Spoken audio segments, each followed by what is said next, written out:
சங்கம் நகர்னு பேர் கொண்ட ஒரு கிராமம் இருந்தது. அங்க விதவிதமான சாப்பாட்டுக்கு அந்த ஊர் ஃபேமஸ். ரொம்ப தூரத்துல இருந்தெல்லாம் ஜனங்க சங்கம் நகருக்கு சாப்பிட வருவாங்க.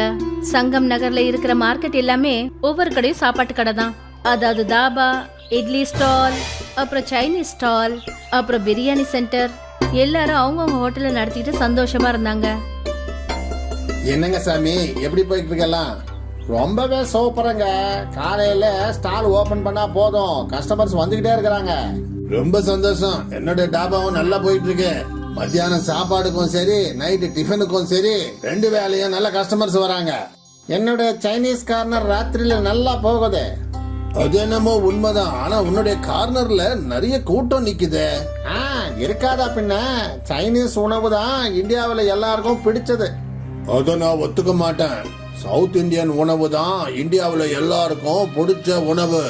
என்ன பொறுத்த வரைக்கும் பஞ்சாப் ஆலு பரோட்டா தான் எல்லாருக்கும் பிடிச்சது. ஏன்னா ஆலு பரோட்டா சாப்பிடாதவங்க யாருமே கிடையாதுன்னு தான் சொல்லுவேன். சைனீஸ் எல்லாரும் தான் சாப்பிடுறாங்க. உங்க இட்லி கூட எல்லாரும் சாப்பிடுவாங்க. எல்லாருக்கும் ஒரே உணவு பிடிக்கும்னு எப்படி தெரிஞ்சுக்கிறது? நாம யாராவது ஒரு இன்டெலிஜென்ட் இருக்கிறவங்க கிட்ட போய் கேட்கலாம். கிராமத்துல இருக்கிற வயசானவங்க, அவங்க வாழ்நாட்கள்ல எவ்வளவோ சாப்பிட்டு இருப்பாங்க. அவங்களுக்கு நிச்சயமா தெரியும். வாங்க அவங்க கிட்டயே போய் கேட்போம். வாங்க அவங்க கிட்ட போய் கேட்போம். 3 ஹோட்டல் முதலாளிகளும் அந்த வயசானவரை போய் பார்த்தாங்க. ஆமா, என்ன விஷயம்? நீங்க 3 பேரும் சேர்ந்து ஒன்னா வந்திருக்கீங்க. அதிசயமா இருக்கே. சித்தப்பா, எங்களுக்கு ஒரு விஷயம் சொல்லுங்க. இந்தியாவுல எல்லாருக்கும் பிடிச்ச உணவு எது? பஞ்சாபியா, சவுத் இந்தியனா, இல்ல சைனீஸா?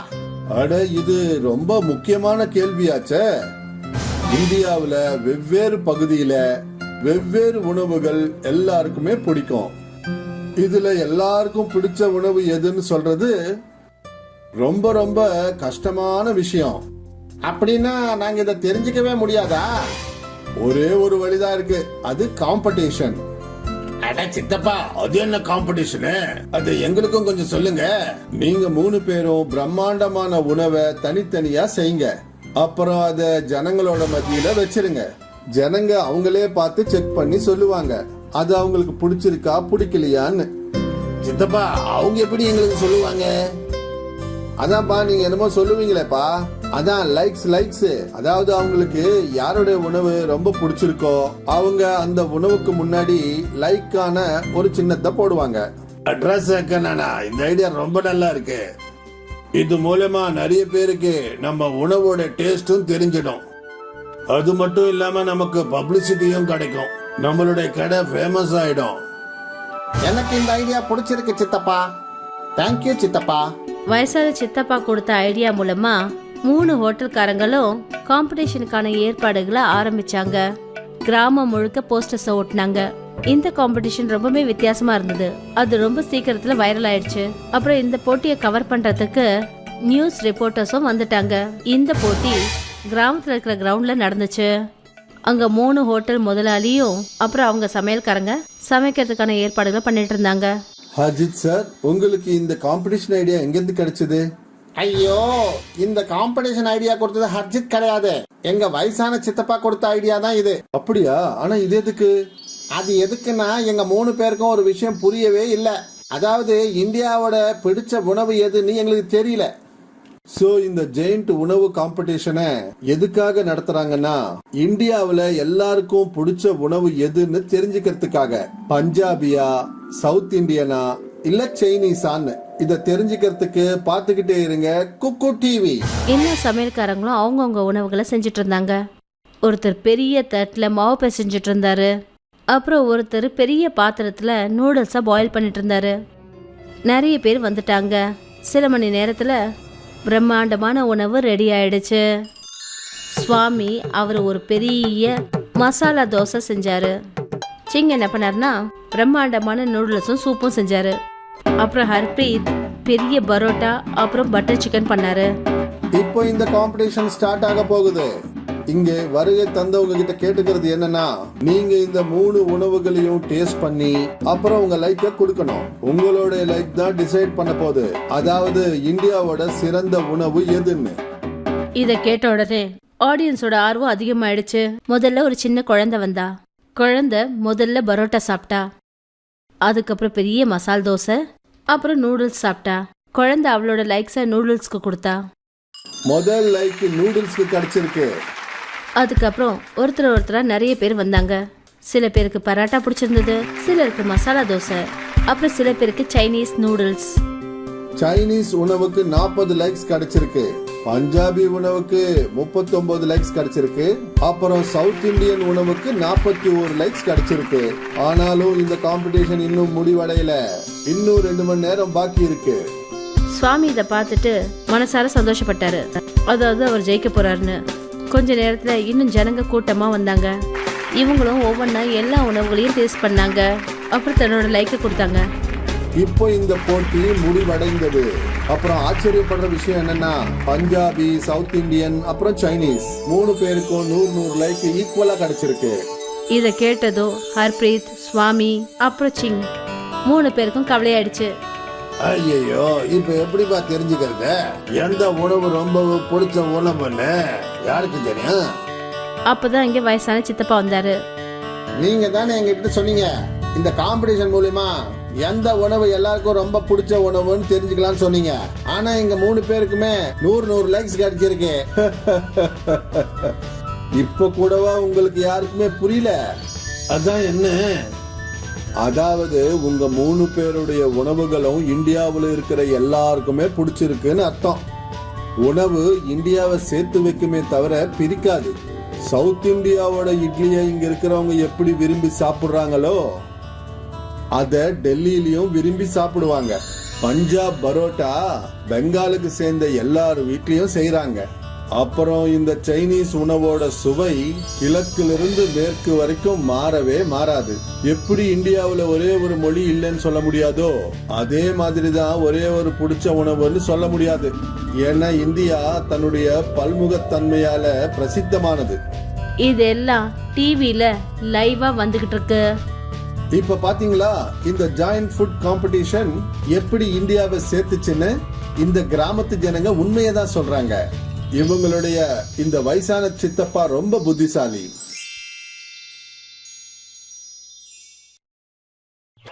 சங்கம் நகர்னு பேர் கொண்ட ஒரு கிராமம் இருந்தது. அங்க விதவிதமான சாப்பாட்டுக்கு அந்த ஊர் ஃபேமஸ்.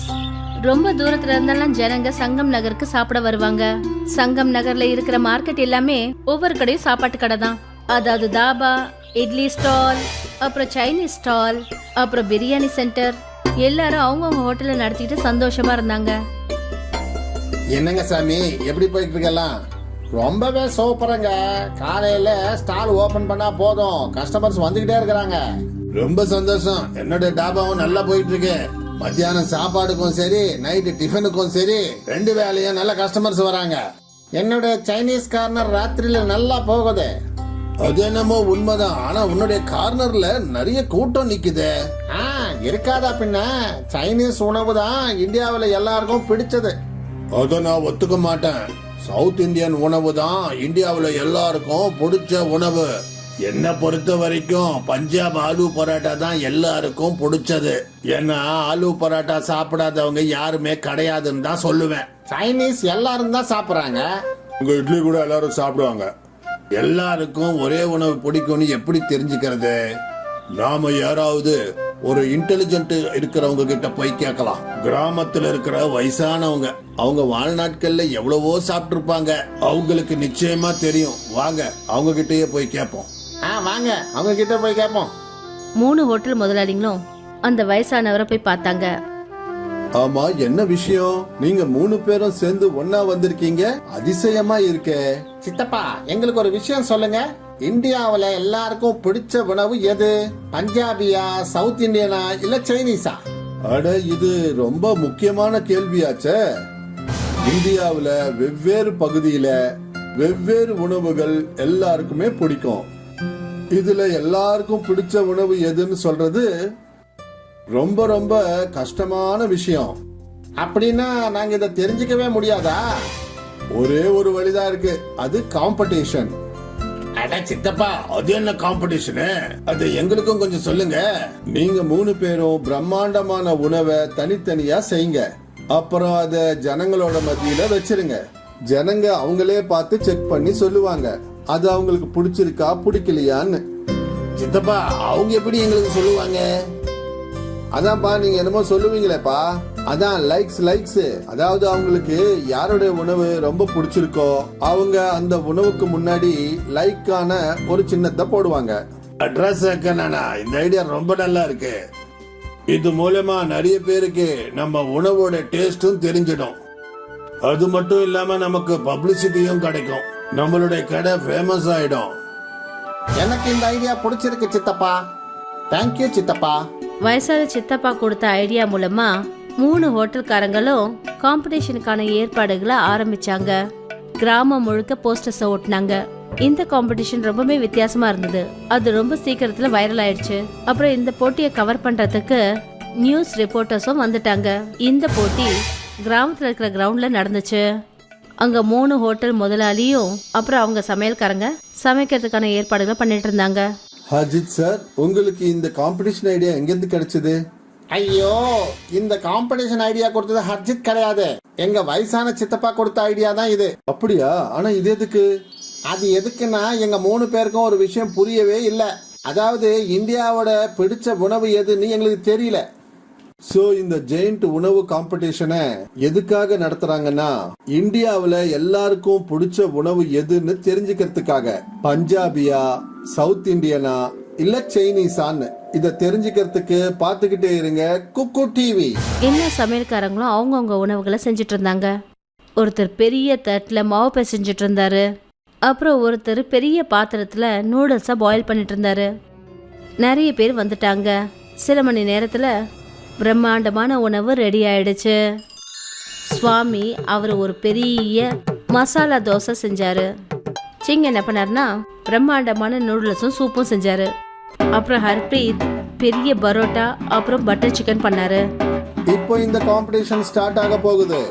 இங்க வருகை தந்தவங்க கிட்ட கேட்டுக்கிறது என்னன்னா, நீங்க இந்த 3 உணவுகளையும் டேஸ்ட் பண்ணி அப்புறம் உங்க லைக்க கொடுக்கணும். உங்களோட லைக் தான் டிசைட் பண்ண போகுது, அதாவது இந்தியாவோட சிறந்த உணவு எதுன்னு. இத கேட்ட உடனே ஆடியன்ஸோட ஆர்வம் அதிகமாயிடுச்சு. முதல்ல ஒரு சின்ன குழந்தை வந்தா. குழந்தை முதல்ல பரோட்டா சாப்பிட்டா. அதுக்கப்புறம் பெரிய மசால் தோசை அப்புறம் நூடுல்ஸ் சாப்பிட்டா. குழந்தை அவளோட லைக்ஸை நூடுல்ஸ்க்கு கொடுத்தா. முதல் லைக் நூடுல்ஸ்க்கு கிடைச்சிருக்கு. அதுக்கப்புறம் ஒருத்தரா நிறைய பேர் வந்தாங்க. சில பேருக்கு பரோட்டா பிடிச்சிருந்தது, சிலருக்கு மசாலா தோசை, அப்புறம் சில பேருக்கு சைனீஸ் நூடுல்ஸ். சைனீஸ் உணவுக்கு 40 லைக்ஸ் கிடைச்சிருக்கு. பஞ்சாபி உணவுக்கு 39 லைக்ஸ் கிடைச்சிருக்கு. அப்புறம் சவுத் இந்தியன் உணவுக்கு 41 லைக்ஸ் கிடைச்சிருக்கு. ஆனாலும் இந்த காம்படிஷன் இன்னும் முடிவடையல. இன்னும் 2 மணி நேரம் பாக்கி இருக்கு. சுவாமி இதை பார்த்துட்டு மனசார சந்தோஷப்பட்டாரு. அதாவது அவர் ஜெயிக்க போறாருன்னு. கொஞ்ச நேரத்துல இன்னும் ஜனங்க கூட்டமா வந்தாங்க. இவங்களும் ஒவ்வொன்றா எல்லா உணவுகளையும் டேஸ்ட் பண்ணாங்க. அப்புறம் தன்னோட லைக்கை கொடுத்தாங்க. இப்போ இந்த போட்டி முடிவடைந்தது. அப்புறம் ஆச்சரியப்படுற விஷயம் என்னன்னா, பஞ்சாபி, சவுத் இந்தியன் அப்புறம் சைனீஸ் 3 பேருக்கும் 100 லைக் ஈக்குவலா கிடைச்சிருக்கு. இதை கேட்டதும் ஹர்ப்ரீத், சுவாமி அப்புறம் சிங் 3 பேருக்கும் கவலையாயிடுச்சு. ஐயோ, இப்ப எப்படிப்பா தெரிஞ்சுக்கிறது எந்த உணவு ரொம்ப பிடிச்ச உணவுன்னு யாருக்கு தெரியும்? அப்பதான் இங்க வயசான சித்தப்பா வந்தாரு. நீங்க தானே எங்கிட்ட சொன்னீங்க இந்த காம்படிஷன் மூலமா எந்த உணவு எல்லாருக்கும் ரொம்ப பிடிச்ச உணவுன்னு தெரிஞ்சுக்கலாம்னு சொன்னீங்க. ஆனா எங்க 3 பேருக்குமே 100 லைக்ஸ் கிடைச்சிருக்கு. இப்ப கூடவா உங்களுக்கு யாருக்குமே புரியல? அதான் என்ன, அதாவது உங்க 3 பேருடைய உணவுகளும் இந்தியாவில் இருக்கிற எல்லாருக்குமே பிடிச்சிருக்குன்னு அர்த்தம். உணவு இந்தியாவை சேர்த்து வைக்குமே தவிர பிரிக்காது. சவுத் இந்தியாவோட இட்லியை இங்க இருக்கிறவங்க எப்படி விரும்பி சாப்பிடுறாங்களோ அத டெல்லியிலயும் விரும்பி சாப்பிடுவாங்க. பஞ்சாப் பரோட்டா பெங்காலுக்கு சேர்ந்த எல்லார் வீட்லயும் செய்யறாங்க. அப்புறம் இந்த சைனீஸ் உணவோட சுவை கிழக்கிலிருந்து மேற்கு வரைக்கும் மாறவே மாறாது. எப்படி இந்தியாவுல ஒரே ஒரு மொழி இல்லைன்னு சொல்ல முடியாதோ அதே மாதிரிதான் ஒரே ஒரு பிடிச்ச உணவுன்னு சொல்ல முடியாது. ஏன்னா இந்தியா தன்னுடைய பல்முகத்தன்மையால பிரசித்தமானது. இதெல்லாம் டிவில லைவா வந்துகிட்டு இருக்கு. இப்ப பாத்தீங்களா இந்த ஜாயிண்ட் ஃபுட் காம்படிஷன் எப்படி இந்தியாவை சேர்த்துச்சுன்னு? இந்த கிராமத்து ஜனங்க உண்மையதான் சொல்றாங்க. இவங்களுடைய இந்த வயசான சித்தப்பா ரொம்ப புத்திசாலி. தமிழ்நாட்டின் கன்னியாகுமரி தென்னிந்தியாவின் கடைசியில் அமைந்துள்ளது. இதற்கு அப்பால் பரந்த இந்திய பெருங்கடல் உள்ளது. இது முன்னோக்கி சென்று அண்டார்டிகாவின் பனிக்கண்டத்தை தொடுகிறது. இந்த கதை கன்னியாகுமரியின் பக்கத்தில் அமைந்துள்ள புட்டஸ்பூர் கிராமத்துல வசிக்கிற அப்துல்லுடைய கதை. அப்துல் ஆடு வளர்க்குற வேலையை பார்த்துக்கிட்டு இருந்தாரு. அவர்கிட்ட சின்னது பெருசுன்னு எல்லாம் சேர்த்து கிட்டத்தட்ட 20 ஆடுகள் இருந்தது. அடையாளத்துக்காக அவர் ஆடுங்களோட உடம்புல வெள்ளை கலர் பெயிண்ட்ல நம்பர் எழுதி இருந்தாரு. அப்பா, ஆடு நம்பர் 15ல நம்பர் அழிஞ்சிட்டு வருது. நான் ஸ்கூல்ல இருந்து சாக் அடிச்சு வந்திருக்கேன். நான் அந்த ஆடு மேல நம்பரை எழுதி வைக்கட்டுமா? சரிம்மா சக்கீனா, எழுது. சக்கீனா அந்த ஆடு மேல நம்பர் எழுதுறதுக்கு போன போது அப்ப அப்துல்லோட மனைவி ஹமீதா அப்துல் கிட்ட சொன்னா, சக்கீனாவுக்கு ஃபீஸ் வேற கட்டணும். அப்புறம் கயாஸ் மொபைல் வேணும்னு அழுதுட்டு இருக்கான். ஆடு நம்பர் 13 பெருசாயிடுச்சு. அதை போய் வித்துட்டு வாங்க, நமக்கு இப்ப பணம் தேவைப்படுது. சரி, நான் இன்னைக்கு சாயந்தரமே மோஹித் அண்ணனை போய் பார்த்துட்டு வரேன்.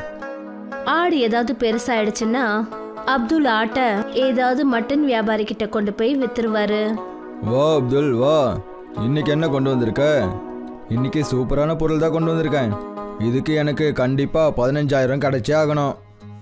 இந்த ஆட்டுக்கெல்லாம் 15,000 ரூபாய் கிடைக்காதுப்பா. இந்த மாதிரி ஆடெல்லாம் 7,000 8,000 ரூபாய்க்கு தான் விற்கும்.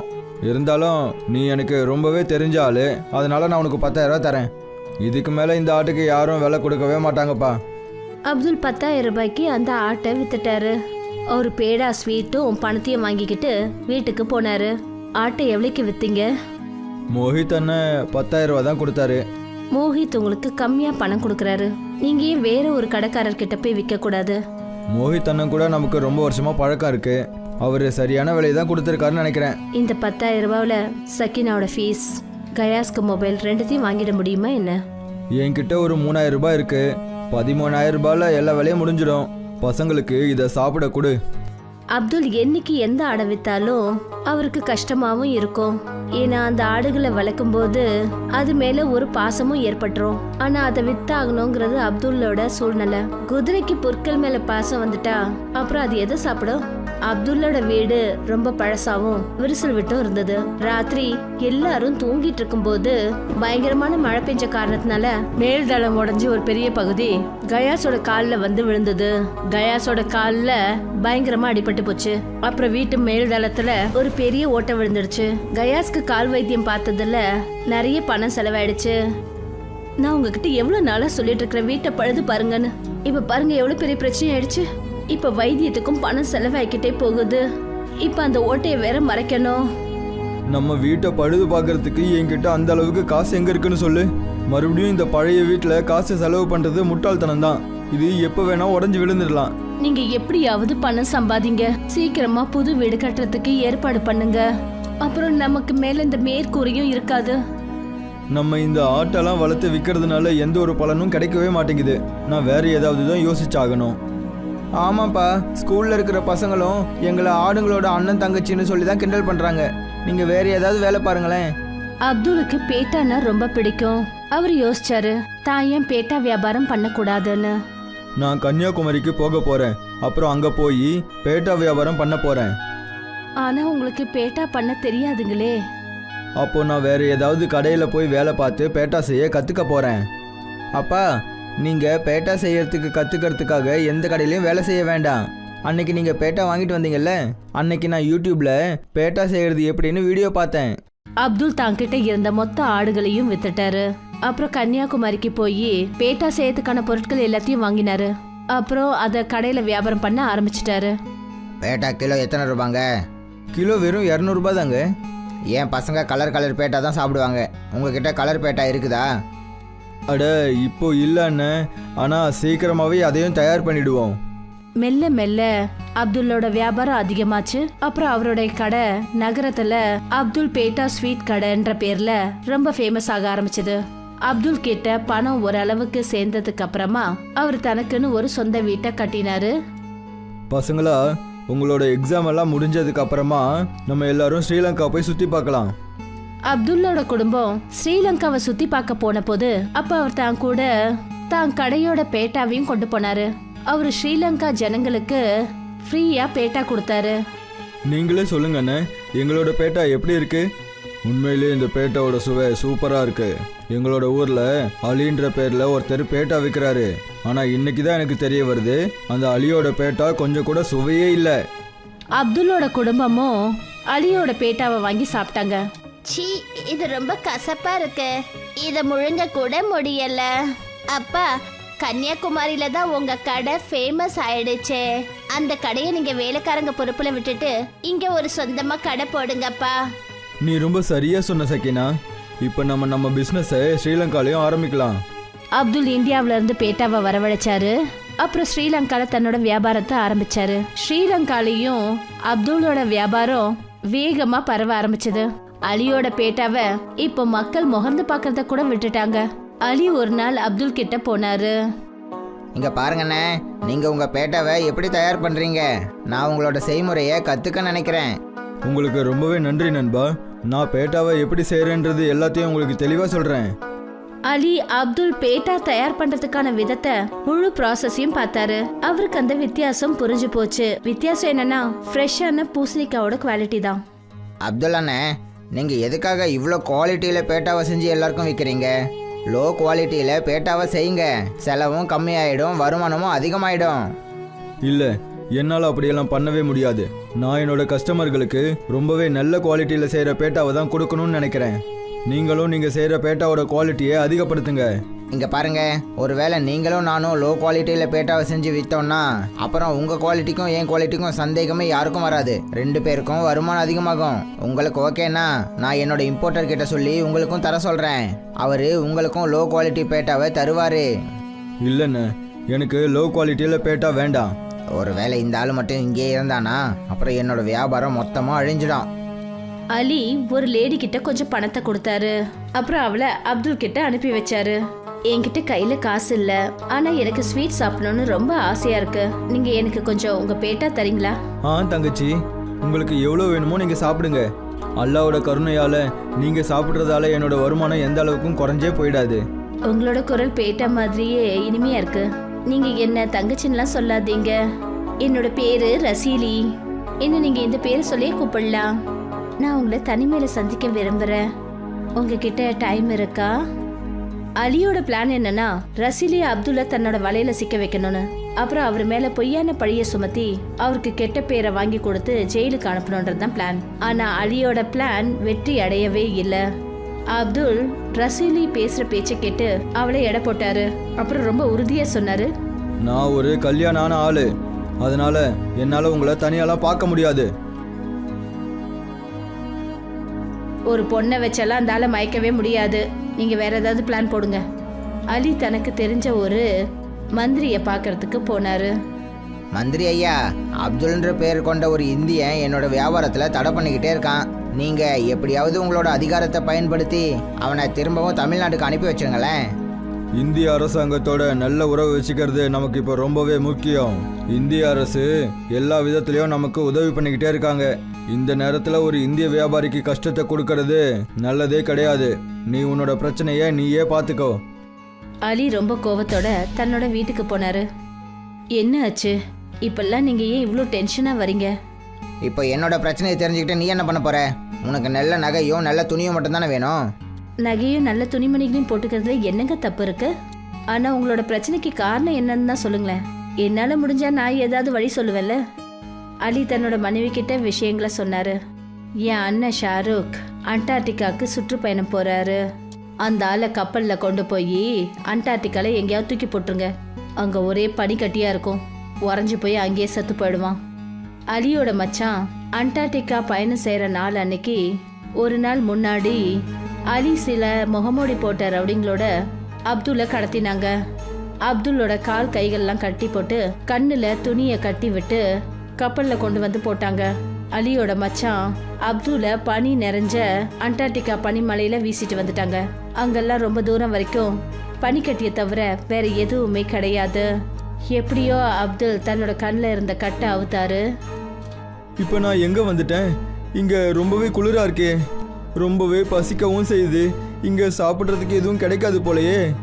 அப்பதான் அப்துலுக்கு தான் பின்னாடி இருந்து யாரோட சத்தமும் அவர் காதுல விழுந்தது. அப்துலுக்கு பின்னாடி ஒரு வெள்ளை கரடி நின்றுட்டு இருந்தது. பாலு அப்துல்ல துரத்த ஆரம்பிச்சது. அப்புறம் அப்துல்ல இங்க அங்கன்னு ஓட வச்சது. ஏ அல்லா, இப்போ இந்த ஆபத்து எங்கேருந்து வந்துச்சு? அப்துல் சில்லுன்னு ஒரு தண்ணியில குதிக்க வேண்டியதா ஆயிடுச்சு. அப்பதான் அந்த வெள்ளை கரடி அப்துலை துரத்துறத விட்டுது. இந்த கரடி கண்டிப்பா எதையாவது சாப்பிடும். ஒருவேளை நான் இதுக்கு பின்னாடியே போனேன்னா எனக்கும் சாப்பிட ஏதாவது கிடைக்கும்ல. அப்துல் அந்த கரடியை பின்தொடர்ந்து போனாரு. கரடி இன்னொரு கரடி கிட்ட போச்சு. அது கீழே விழுந்து கிடந்தது. கீழே விழுந்திருந்த அந்த கரடியோட வயித்துல ஒரு காயம் இருந்தது. அதுல இருந்து ரத்தம் கொட்டிட்டு இருந்தது. நான் கண்டிப்பா இந்த கரடிக்கு உதவி செஞ்சே ஆகணும். அப்துல் பயந்துக்கிட்டே அடிபட்டு கடந்திருந்த அந்த கரடி கிட்ட போனாரு. அப்புறம் தான் போட்டிருந்த ட்ரெஸ்ஸை பயன்படுத்தி அந்த கரடிக்கு கட்டு போட்டாரு. இப்ப அப்துல் கிட்ட போட்டுக்கிறதுக்கு ஷர்ட் கூட கிடையாது. ஏ அல்லா, எனக்கு உதவி பண்ணுங்க. அப்பதான் அப்துல்க்கு முன்னாடி ஒரு தேவி தோன்றினாங்க. நான் இந்த பனி தேவதை ஆயிஷனோ. அப்புறம் இங்க இருக்கிற பிராணிகளை நான் தான் பாத்துக்கிறேன். ஒவ்வொரு வருஷமும் வேட்டையாடுறவங்க இங்க வருவாங்க. இந்த கரடிங்களை வேட்டையாடிட்டு போவாங்க. ஆனா நீ அடிப்பட்ட ஒரு கரடிக்கு உதவி செஞ்சிருக்க. அதனால உன்னை நினைச்சு ரொம்ப சந்தோஷப்படுறேன். அதுக்காக நான் உனக்கு ஒரு பரிசு கொடுக்க விரும்புறேன். தேவி அப்துலுக்கு ஒரு தடியை கொடுத்தாங்க.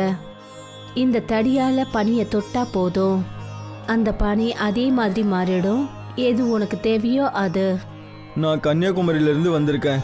முதல் வேலையா நான் பனிக்கட்டியில் படகை செஞ்சு வீட்டுக்கு போகணும். ஆனால் வீட்டுக்கு போனதுக்கு அப்புறம் இந்த கொம்பை வச்சு என்னால் எதையும் பயன்படுத்த முடியாதே. ஏன்னா கன்னியாகுமரியில் எங்கேயும் பனியே இருக்காதே. நீ அதை பத்தி கவலைப்படாத. நான் ஒவ்வொரு அமாவாசை ராத்திரி 12 மணிக்கும் நான் இங்கேருந்து உனக்கு ஒரு பெரிய பனிக்கட்டியை அங்க அனுப்பி வைக்கிறேன். அப்துல் தன்னோட மனசுல ஒரு படகை நினைச்சுக்கிட்டே ஒரு பெரிய பனிக்கட்டி துண்ட அந்த தடியால தொட்டாரு. அந்த பனிக்கட்டி ஒரு படகா மாறிடுச்சு. அப்துல் அந்த படகுல பயணம் செஞ்சுக்கிட்டு கன்னியாகுமரி வந்து சேர்ந்தாரு. அப்பா, நீங்கள் எங்கே போயிட்டீங்கப்பா? நாங்கள் உங்களுக்கு எவ்வளோ தடவை ஃபோன் பண்ண தெரியுமா? இங்கே பாருப்பா, யாரோ என்ன அண்டார்டிகாவுக்கு கடத்திட்டு போயிட்டாங்கப்பா. ஆனால் இப்போ எந்த பிரச்சனையும் இல்லை. உனக்கும் சக்கீனாவுக்கும் அப்புறம் உன்னோட அம்மாவுக்கும் எந்த ஒரு பொருளுக்கு தேவையான அவசியம் இருக்கோ அதை ஒரு பேப்பரில் எழுதி என்கிட்ட கொடுங்க.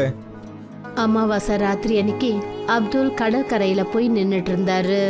அப்ப அவர் பார்த்தாரு, ஒரு பெரிய பனிக்கட்டி கடல்ல மிதந்து தன்னை நோக்கி வந்துட்டு இருந்தது. அப்துல் அந்த பனிக்கட்டிய பல துண்டா உடைச்சாரு. அப்புறம் அவரு அந்த பனிக்கட்டிலேயே பேட்டா செஞ்சாரு. அதே சுவை அந்த பேட்டாலையும் இருந்தது. எந்த பேட்டாவை கையில செய்வாரோ அதே மாதிரி அதுல பெரிய பனிக்கட்டி துண்ட அவரு தனக்காக ஒரு காரையும் உருவாக்கினாரு. கொஞ்ச நாளைக்கு அப்புறம் அப்துல் ஸ்ரீலங்கா போனாரு. இந்த தடவை அவருடைய கடைக்கு அவரு ஒரு காஸ்ட்லியான கார்ல வந்து சேர்ந்தாரு. அலி அவரை பார்த்து ரொம்ப அதிர்ச்சி ஆயிட்டாரு. ஷாருக், அப்படின்னா நீ அப்துல்ல அண்டார்டிகாவில் விட்டுட்டு வரலையா? நான் அவனை அங்கே தானே விட்டுட்டு வந்தேன். அப்புறம் எப்படி அவன் திரும்பி இந்த இடத்துக்கு வந்தான்? எனக்கு எப்படி தெரியும்? அங்கே ஒரு படகு கூட கிடையாது இங்கே வர்றதுக்கு. அப்புறம் எப்படி இங்கே வந்தான்னு தெரியலையே. அப்துல் கிட்ட இப்போ பேட்டாவுக்கு எந்த ஒரு குறையும் இல்ல. அவர் பனிக்கட்டியில அவருக்கு தேவையான பேட்டாவை அவர் தயார் பண்ணிடுவாரு. அதனால அவருக்கு பெருசா எந்த செலவும் இல்ல. அப்புறம் அப்துல் அண்ணா எப்படி இருக்கீங்க? நல்லா இருக்கேன் அலி, நீங்கள் எப்படி இருக்கீங்க? நான் நல்லா இருக்கேண்ணே. உங்களோட பேட்டாவோட குவாலிட்டி இன்னமும் ரொம்ப அதிகமாகிடுச்சு போலையே. ரொம்பவே சுவையா சுத்தமாக இருக்குண்ணே.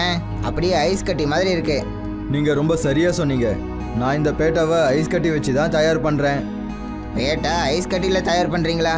நீங்கள் சொல்கிறது புரியலையே. அப்துல் அலி கிட்ட பனிக்கட்டி அப்புறம் மாய தடியை பத்தியும் சொன்னாரு. அப்போ அப்துல் அண்ணே, அந்த தடியை என்கிட்ட கொஞ்ச நாளைக்கு கொடுங்களேன். நானும் பனிக்கட்டியில் பேட்டாவை தயார் பண்ணிக்கிறேன். என்னால் அந்த தடியை உங்ககிட்ட கொடுக்க முடியாது. ஏன்னா நீ அந்த தடியை தவறாக பயன்படுத்தினா அப்புறம் எனக்கு தான் பெரிய பிரச்சனை வந்துடும்.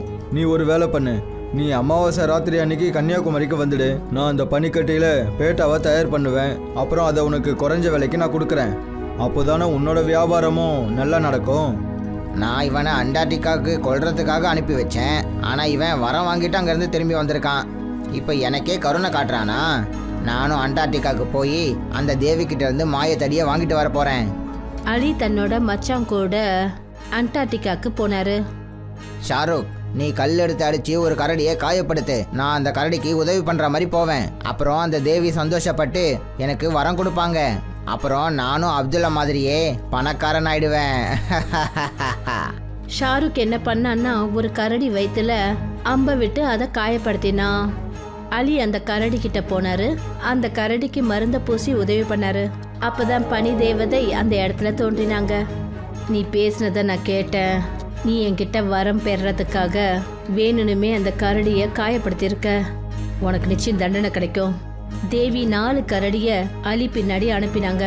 அலி தன்னோட உயிரை காப்பாத்திக்க ஐஸ் தண்ணியில குதிச்சாரு. அடே யாராவது என்னை இங்கேருந்து காப்பாத்துங்க, இந்த கரடி என்னை விடவே மாட்டேங்குதே. என்னை மன்னிச்சிருங்க தேவி, என்னை இங்கேருந்து வெளியே அனுப்புங்க, நான் வீட்டுக்கு போகணும். இது போலதான் அலி தான் செஞ்ச தவறுக்கான தண்டனையை அனுபவிச்சாரு. கோலாப்பூருங்கிற நகரத்துல சம்வாத் தன்னோட மனைவி குழந்தைங்களோட வாழ்ந்து வந்தாரு. கோலாப்பூர்ல வெயிலால வறண்டு போன காரணத்தினால ஜனங்க அதிகபட்சம் அவங்க வீட்டுக்குள்ளேயே இருப்பாங்க. எவ்வளோ வெயிலா இருக்கு, ஏதோ நரகத்துல இருக்க மாதிரி இருக்கு. அட என்னங்க நீங்க எப்ப பார்த்தாலும் நரகம் அது இதுன்னு பேசிக்கிட்டே இருக்கீங்க. இதெல்லாம் கொஞ்ச நாள் பிரச்சனை தான், எல்லாம் சீக்கிரம் சரியாயிடுங்க. நீயும் 1 மாசமா இதே தான் சொல்ற.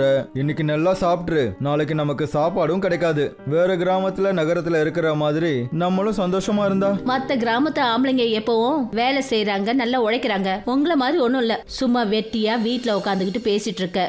உனக்கு என்ன திட்டலன்னா எப்பவும் சந்தோஷமாவே இருக்காதா? எப்பவாவது என்ன கொஞ்சம் தான் பாராட்டி பேசேன். பாராட்டுற மாதிரி ஏதாவது வேலை செஞ்சாதானே. சம்வாஸ் தன்னோட மனைவி பாக்யா கிட்ட சண்டை போட்டுக்கிட்டு வீட்டை விட்டு வெளியே போனாரு. சரிங்க சம்வாதண்ணே, இங்க என்ன பண்ணிக்கிட்டு இருக்கீங்க? சும்மா சொல்லக்கூடாது, நீங்க பெரிய ஆளுதான். எப்பவும் இந்த கிராமத்துல ஏதாவது நடந்ததுக்கு அப்புறமா தான் வரீங்க. ஆஹா சூப்பர். நான் ஒன்னு சொல்லவா? முதல்ல உங்க வேலையை பாருங்க. அங்க பாத்தீங்களா, ஷேரு நகரத்துல இருந்து ஐஸ் வாங்கிட்டு வந்திருக்கான். அப்புறம் கிராமத்து ஜனங்களுக்கு சும்மா குடுக்கறான். போங்க போங்க, போய் கொஞ்சம் ஐஸ் வாங்கிக்கோங்க. அத கொண்டு போய் உங்க பொண்டாட்டிக்கிட்ட கொடுங்க. நீங்க கொண்டு போய் குடுக்கற இந்த ஐஸால அவ கொஞ்சம் சந்தோஷமாவது படுவா. ஏன்னா எதுக்கும் நீங்க வேலைக்காக போறது கிடையாது. சம்வாத் இந்த விஷயத்த கேட்ட உடனே ஷேருவை பார்க்க ஓடினாரு. அப்புறம் அவர்கிட்ட கேட்டாரு, அட ஷேரு அண்ணா, நீங்க இவ்வளோ பெரிய ஐஸ் கட்டிங்களை எங்க இருந்து கொண்டு வந்தீங்க? நீங்க கிராமத்து ஜனங்களுக்கு உதவி செய்யறத பார்க்க சந்தோஷமா இருக்கு. ரொம்ப ஐஸ் வைக்காதீங்க, ஐஸ் எடுத்துட்டு போங்க, நான் உங்ககிட்ட இதுக்கு காசு கேட்க மாட்டேன். இல்ல, நீங்க எனக்கு ஒரு விஷயத்த சொல்லுங்க, நீங்க இந்த ஐஸை எங்க இருந்து வாங்கிட்டு வரீங்க? நான் மறுபடியும் உங்ககிட்ட ஒன்று சொல்றேன், எடுத்துட்டு போங்க, தேவையில்லாம பேசாதீங்க. அந்த சமயத்துல என்னமோ சம்வாத் எதுவும் பேசாம ஐஸ் கட்டியை வாங்கிட்டு வீட்டுக்கு போனாரு. அப்புறம் தன்னோட மனைவி பாக்யா கூட ரொம்ப ஆர்வத்தோட ஐஸ் கட்டியை தண்ணியில கலந்து குடிச்சாரு. ஷேரு எவ்வளவு நல்ல மனுஷனா இருக்காரு. ஜனங்களுக்கு ஐஸ் கட்டியை கொடுத்து அவங்க தாகத்தை தீக்கிறாரு. இல்லன்னா இந்த வெயிலுக்கு நம்ம நிலைமை என்ன ஆகும்னே தெரியாது. ஆனா இதுக்கு முன்னாடி நீ என்ன சொல்லிட்டு இருந்த? இன்னும் கொஞ்ச நாள்ல வெயில் காலம் போயிடும், உன்னோட மனசு இருக்கே இந்த ஐஸ் மாதிரி இப்படியும் அப்படியும் பேசிட்டு இருக்கு.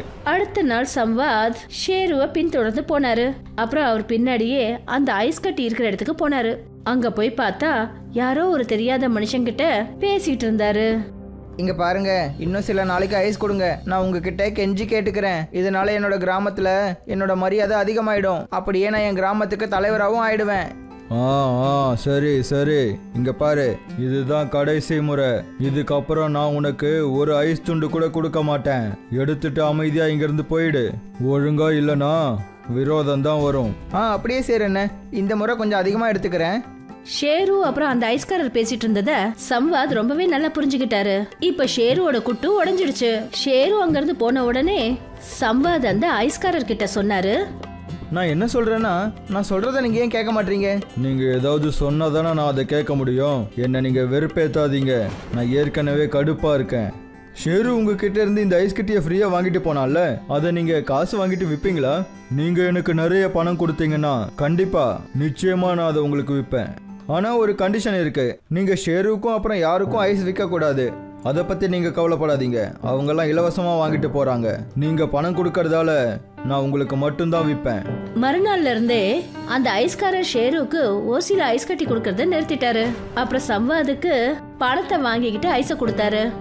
சம்வாத் ஐஸ்காரர் கிட்ட ஐஸ் கட்டியை வாங்கிக்கிட்டு வியாபாரம் பண்றதுக்கு ரெடி பண்ணாரு. வாங்க வாங்க, ஐஸ் வாங்கிட்டு போங்க.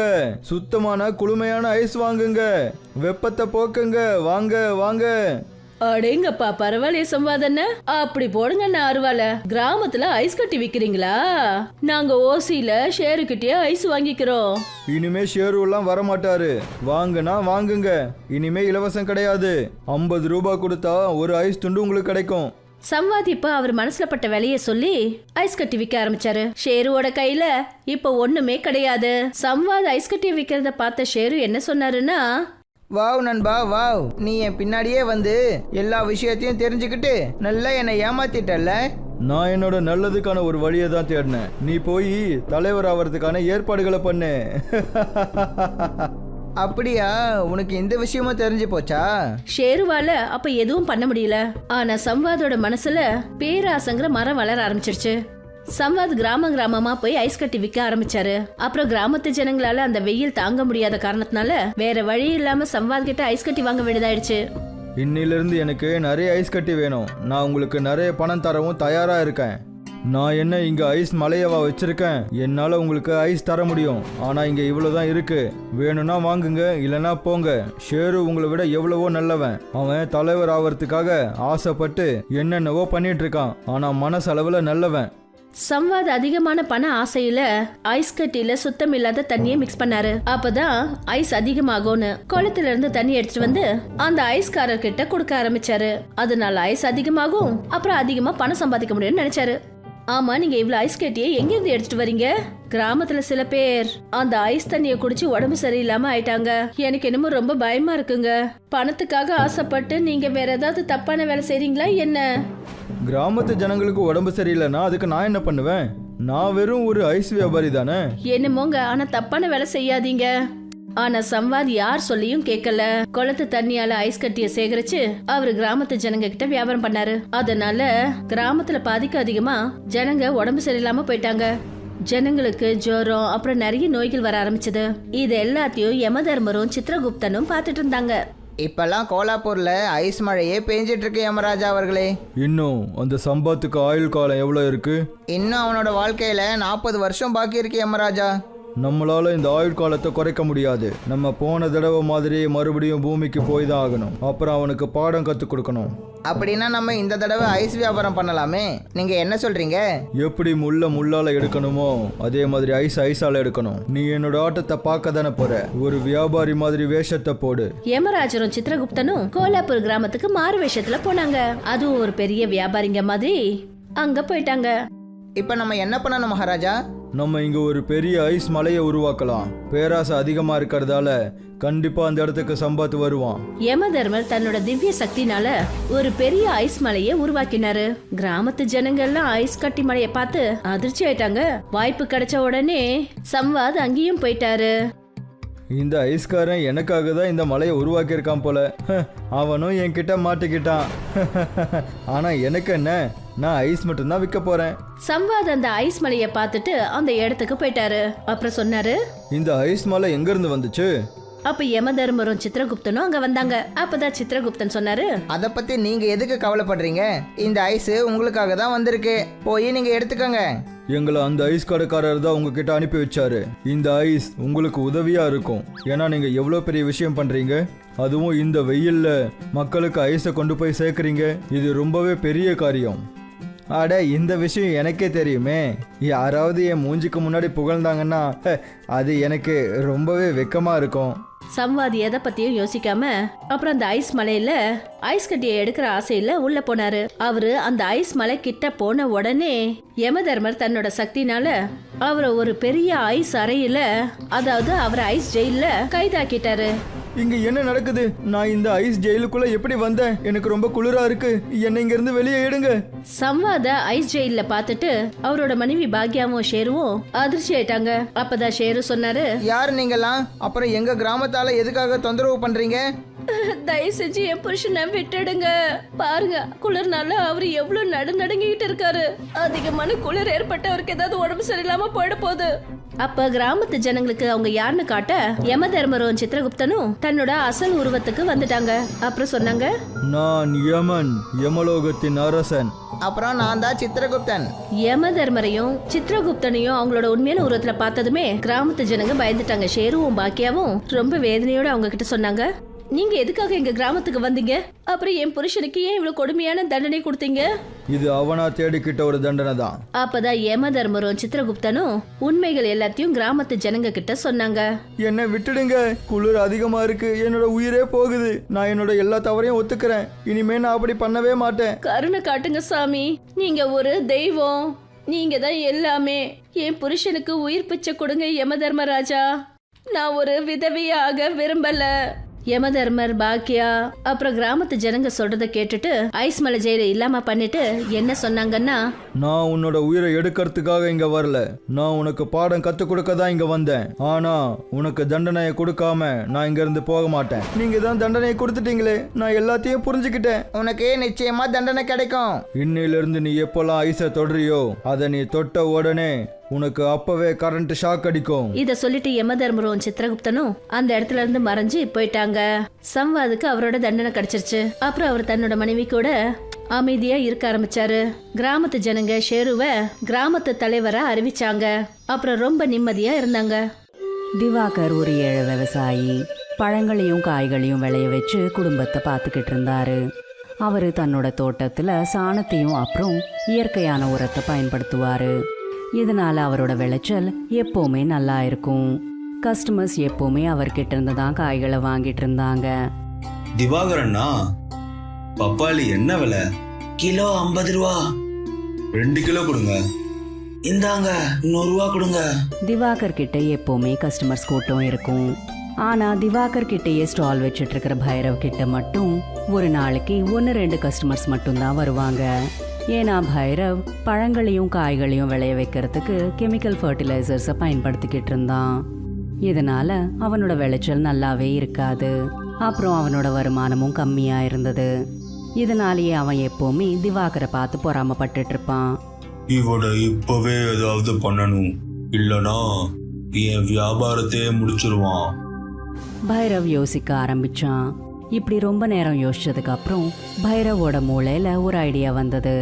அவன் திவாகரை எப்படியாவது மாட்டி விடணும்னு நினைச்சான். கேட்டுக்கோங்க திவாகரண்ணா, உங்களுக்கு தெரியுமா அரசாங்கம் நம்ம விவசாயம் பண்றதுக்காக இலவசமா விதைகள் தராங்களாம். ஓ, இது ரொம்ப நல்ல செய்தியாச்சே. நல்ல விதைகள் கிடைச்சா நம்மளும் நல்ல முறையில காய்கறி பழங்கள்னு போடலாம். பின்ன எதுக்கு தாமதம்? வா, நம்ம விதைகளை வாங்கிட்டு வரலாம். சீக்கிரம் வா, போகலாம். பைரவ் தான் கூட திவாகரையும் கூட்டிட்டு போனான். அப்புறம் அரசாங்க விதை பண்டாரத்திலிருந்து விதைகளுக்கான சில பேக்கெட்ஸ் கொடுத்தான். அந்த விதைகளை வாங்கிக்கிட்டு திவாகர் அங்கிருந்து கிளம்பிட்டாரு. பைரவ் தன்னோட திட்டத்தை அமல்படுத்தினான். யாரோ அரசாங்க விதை பண்டாரத்திலிருந்து விதைகளை திருடிட்டாங்கன்ற செய்தியை நியூஸ் பேப்பர்ல பைரவ் பிரிண்ட் பண்ண வச்சான். பைரவ் அந்த நியூஸ் பேப்பர் எடுத்துக்கிட்டு திவாகர் கிட்ட வந்தான். பாருங்க திவாகரண்ணா, கவர்மெண்ட் ஆபீஸ்ல இருந்து யாரோ விதைகளை திருடிட்டாங்களாம். உங்ககிட்ட கூட கொஞ்சம் பாக்கெட்ல விதைகள் இருக்குல்ல, உங்களை கூட போலீஸ் பிடிக்கிறதுக்கு வாய்ப்பு இருக்கு. என்கிட்ட இருக்க விதை பாக்கெட்டு நீங்க கொடுத்தது தானே? ஆமா, நான் கொடுத்ததுதான். ஆனா இந்த விஷயம் போலீஸ்க்கு எப்படி தெரியும் யாருக்கிட்ட விதைகள் இருக்கு, யாரு அதை திருடுறான்னு? அப்ப நான் என்ன பண்ணுவேன்? இந்த பிரச்சனை எல்லாம் தீர்ற வரைக்கும் நீ தூரமா எங்கேயாவது போயிரு. ஆனா நான் எங்க போகட்டும்? நான் உன்னை கூட்டிட்டு போறேன். பைரவ் திவாகரை கூட்டிக்கிட்டு தூரமா இருக்கிற ஒரு அடர்ந்த காட்டுக்கு போனான். அந்த அடர்ந்த காட்டுல ஆங்கிலேயர்களோட ஒரு ஜெயில் இருந்தது. நீ கொஞ்ச நாள் ஜெயில காலம் தள்ளு, அதுக்கப்புறம் நான் உன்னை வெளியே எடுத்துடுறேன். ரொம்ப ரொம்ப நன்றி அண்ணா. இக்கட்டான சூழ்நிலையில என்ன நீங்க காப்பாத்திட்டீங்க. பைரவ் அங்கிருந்து திரும்ப வந்துட்டான். ஆனா திவாகர் அந்த ஜெயில இருக்கிற ஒரு பாதாள அறையில ஒளிஞ்சுக்கிட்டு இருந்தாரு. நல்ல வேளை அந்த திவாகர் இங்க இருந்து போயிட்டான். அவன் போனக்கு அப்புறம் என்கிட்ட தான் எல்லா காய்கறி வாங்கணும். ஊர் மக்களுக்கு வேற வழி இல்லை. அப்புறம் பைரவ் அதிகமான ரேட்ல பழங்களையும் காய்களையும் விற்க ஆரம்பிச்சிட்டான். அண்ணா, உருளைக்கிழங்கு எவ்வளவு விலை? கிலோ 100 ரூபா. என்ன இவ்வளவு விலை சொல்றீங்க? நான் இப்படிதான் விற்கிறேன். உங்களுக்கு வேணானா நீங்க போய் சிட்டில வாங்கிக்கோங்க. கஸ்டமர்ஸ்க்கு வேற வழி இல்லாததால பைரவ் கிட்ட இருந்தே காய்களை வாங்கினாங்க. திவாகர் அங்க இல்லைன்ற விஷயத்த பைரவ் தனக்கு சாதகமா முழுசா பயன்படுத்திக்கிட்டான். இதே நேரத்துல சிட்டில இருக்கிற ஒரு தங்க கடையில இருந்து சில திருடங்க தங்கத்தை திருடி சிட்டிக்கு தூரமா இருக்கிற காட்டுக்குள்ள வந்தாங்க. காட்டுல போயிட்டு இருக்கும்போது அவங்களுக்கு அந்த பழைய ஜெயில் தென்பட்டது. எல்லா திருடங்களும் அந்த ஜெயில் கிட்ட போனாங்க. இந்த தங்கத்தை எப்படி மறைக்கிறது? ஏதோ ஒரு நல்ல பிளான் போடணும். போலீஸ் கிளீஸ் வந்துட்டாங்கன்னா ஜெயிலுக்குள்ள போய் களி திங்க வேண்டிதான். இந்த தங்கத்தை உருக்கி கட்டியாக்கி ஜெயிலுக்கு வெளியே போட்டுடலாம். இப்படி பண்ணா போலீஸ்க்கு எந்த தடயமும் கிடைக்காது. இது ரொம்ப நல்ல ஐடியாவா இருக்கே. திருட்டு பையன்தான், ஆனா உன் மூளை போலீஸோட ஷார்ப்பா இருக்கே. சிட்டில இருந்து எடுத்துட்டு வந்த தங்கத்தை அந்த திருடங்க கரைய வச்சுட்டாங்க. அப்புறம் அதை தங்க கட்டிகளா மாத்தினாங்க. அவங்க தயார் செஞ்ச அந்த தங்க கட்டிகளை ஜெயிலோட செவுத்துக்கு ஒட்டினாங்க. இதனால அந்த ஜெயிலு தங்க ஜெயிலா மாறிடுச்சு. அப்புறம் ஜொலிக்க ஆரம்பிச்சது. பார்த்தேல, பாரு, பிரிட்டிஷ்கார கட்டின ஜெயில நம்ம தங்க ஜெயிலா மாத்திட்டோம். இப்ப போலீஸ் என்ன அந்த சிபிஐ ஆள கூட நம்மள பிடிக்க முடியாது. வாங்க இங்க இருந்து போகலாம். சிட்டிக்கு போயிட்டு வெற்றியை கொண்டாடலாம். அந்த திருடங்க சந்தோஷமா சிட்டிக்கு கிளம்பி போயிட்டாங்க. இன்னொரு பக்கம் சில நாட்கள் கடந்ததுக்கு அப்புறம் பைரவ் திவாகரை பார்க்கறதுக்காக அந்த காட்டுக்குள்ள வந்தான். அவன் அந்த ஜெயிலுக்குள்ள போனான். அப்புறம் சத்தமா கத்திக்கிட்டே திவாகரை கூப்பிட்டான். வெளியே வாங்க திவாகரண்ணா, நான் பைரவ் வந்திருக்கேன். பைரவோட குரலை கேட்டு திவாகர் அந்த பாதாள அறைக்குள்ள இருந்து வெளியில வந்தாரு. நல்லதாண்ணா நீங்க என்னை வந்து பார்த்தது. இல்லாட்டினா நான் இங்கே மூச்சு விடாம செத்துருப்பேன். பைரவ் திவாகரை பார்த்து தன்னோட மனசுக்குள்ள இப்படி யோசிச்சான். நீ செத்துட்டா எனக்கு தானே ரொம்ப நல்லது. பைரவ் தன்னோட மனசுக்குள்ள திவாகரை ஏமாத்தணும்ட்டு நினைச்சுக்கிட்டு இருந்தான். அவன் திவாகர் கிட்ட இப்படி சொன்னான். ஐயோ அண்ணா, சாகரத்தை பத்தி ஏன் பேசுறீங்க? உன்னால மூச்சு விட விடலனா வா, நான் உன்னை ஆத்துவாரம் கூட்டு போறேன். அங்க போய் நல்ல காத்து வாங்கலாம். எப்படி நான் உன்கிட்ட கொஞ்சம் பேச வேண்டியிருக்கு. திவாகரும் பைரவும் அங்கிருந்து கிளம்பிட்டு இருக்கிற அதே நேரத்துல அந்த ஜெயிலோட செவுத்துல இருந்து ஒரு தங்க கட்டி விழுந்துருச்சு. அந்த சத்தத்தை கேட்டு 2 பேரும் அங்கேயே நின்னுட்டாங்க. அந்த கட்டி மின்னிட்டு இருக்கிறத பைரவ் பார்த்தான். அவன் உடனே அந்த கட்டி கிட்ட போய் அந்த கட்டிய மேல தூக்கினான். இது தங்க கட்டி மாதிரி இருக்கு. பைரவ் உடனே அந்த ஜெயில பார்த்தான். அதோட சுவர்கள் எல்லாமே தங்கத்தால கட்டப்பட்டிருக்கிறத கவனிச்சான். இத பார்த்து பைரவ் ரொம்பவே சந்தோஷப்பட்டான். அவன் சந்தோஷமா இருக்கிறத பார்த்து திவாகர் பைரவ் கிட்ட இப்படி கேட்டான். என்னண்ணா ரொம்ப சந்தோஷமா இருக்கீங்களே? பைரவ் உடனே அந்த கட்டிய பின்னாடி ஒளிச்சுக்கிட்டு இப்படி சொன்னான். ஒன்னும் இல்ல, நீங்க போங்க. நீங்க தான் சொன்னீங்க காத்து வாங்குறதுக்கு ஆத்தோரமா போலான்னு.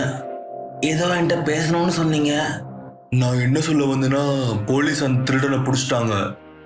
அந்த விதை திருடங்களை போலீஸ் பிடிச்சிட்டாங்க. உனக்கு ஒன்றும் பிரச்சனை இல்லை. போ, நீ முதல்ல வீட்டுக்கு போ.